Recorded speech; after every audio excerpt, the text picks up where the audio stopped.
Good morning, afternoon, and evening, ladies and gentlemen. Welcome back. This is holy crap, is this year 5? Are we on year 5?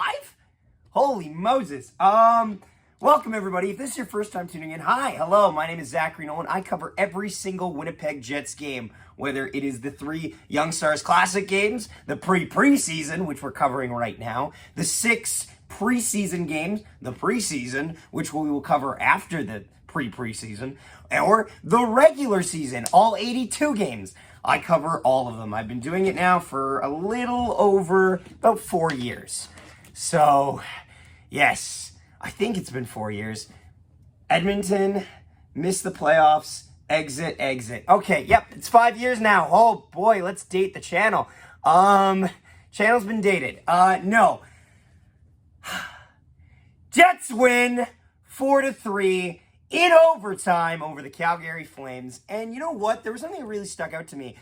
In the past, people have pointed out how the Jets have always been pretty consistent with their prospect pools. It's basically kind of one of the symptoms of being in a less desirable market. There's a lot of pressure on you to draft. So we've never had a prospect pool worse than 25th in the NHL.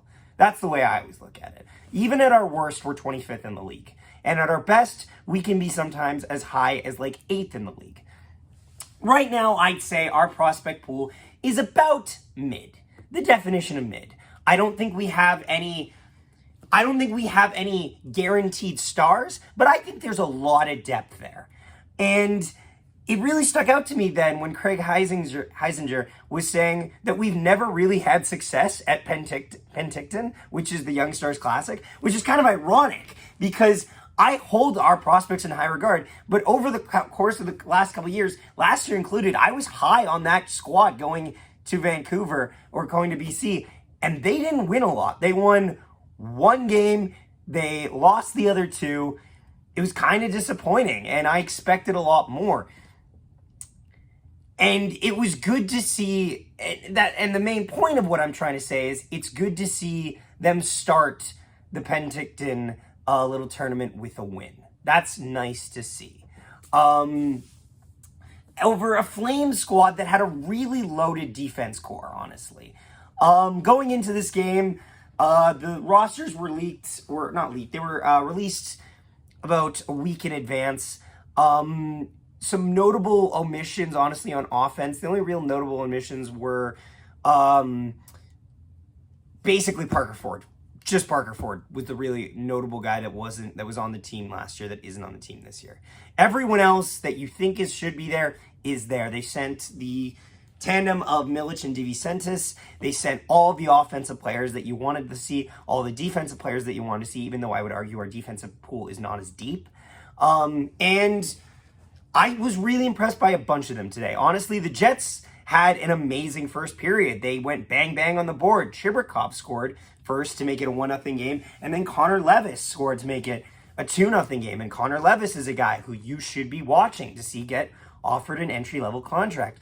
A former 7th round pick, if I'm not mistaken. Connor Levis is a guy who you should be paying attention to because I think he's an underrated low draft pick with really good potential. He always seems to be in the right place at the right time. His work ethic has been incredible on the ice. Today wasn't necessarily a showcase of this year's draft class. However, I did see a lot of things that I liked. Kevin He didn't really have an amazing game. It was a good game. And I think his time to shine will be a lot more evident in different games. I just don't think he's necessarily getting the matchups that favored him tonight. Marcus Lopinen gets an assist on the second goal, on the Levis goal. Great play, great setup there. By the way, on the first goal, Chibrikov, once again, looks like Chibrikov and Lambert looked phenomenal out there, honestly. I can't stress it enough. They were always pushing the pace. The first period, for the most part, was a really good period by the Winnipeg Jets. Craig Heisinger even said in the intermission, the first period was probably one of the best periods they've had at Penticton in the 13-year history that they've been going, basically. He said, yeah, this has been our best period in 13 years. And you know what? That sets the bar low, but I believe him.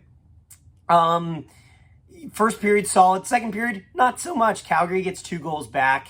It's tough shots. I don't really blame Milic on either of those goals. I don't really blame Milic on any of the goals, to be honest, tonight. I thought he played solid. I'm pretty high on Thomas Milic, though, so take that with a grain of salt, I guess, if you're going to look at a little bit of bias there. Brayden Yager got an assist on the first goal. Great to see him steal the puck, get it over to Nikita Chibrikov. The Jets would be on the penalty kill by the end of the second. They'd get out of trouble. Jacob Julien takes a penalty, but then Jacob Julien redeems himself and scores on the power play to make it 3-2. And then the Jets get another power play after, I believe, a high stick.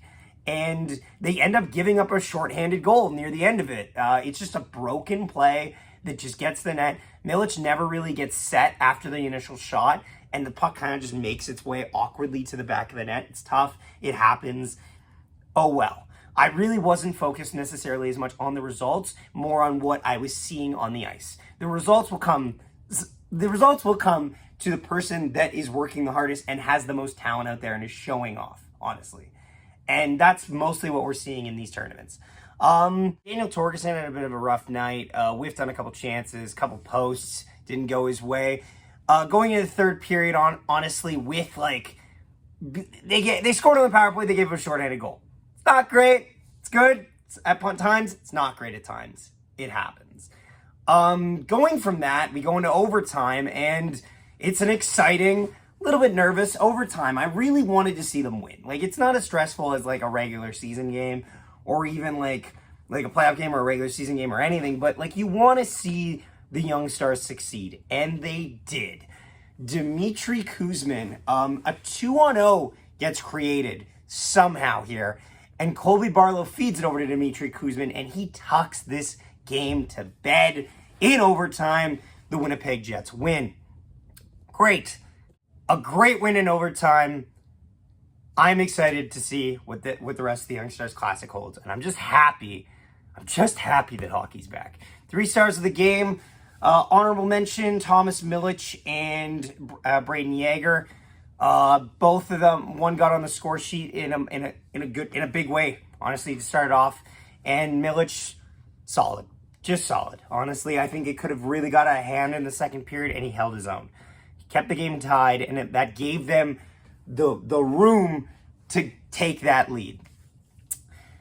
Third star of the game is going to go to Nikita Chibrikov. Looked amazing out there. Phenomenal. I'm going to give the second star to Jacob Julien, which is weird because he did take a penalty, but he looks really good. Also, on the topic of that, Kieran Walton, great game for him, honestly. And first star of the game, I got to give it to Dmitry Kuzmin, overtime winner. He did scare the crap out of me, though. He had a bad giveaway in his own zone 20 seconds before the OT winner, but all is forgiven because you won the game. So it's all that's good. And you won the game. So yeah, Jets win. Thanks so much for watching. Please leave a like and subscribe to the channel. Leave a like on the video. Appreciate you tuning in, guys. Gonna have hockey coverage, all the time. Got a little video coming out tomorrow as well. Thanks so much for watching, and we will see you next time. Hockey is back. Nikolai Ehlers chips it through, gets around, and he shoots and scores!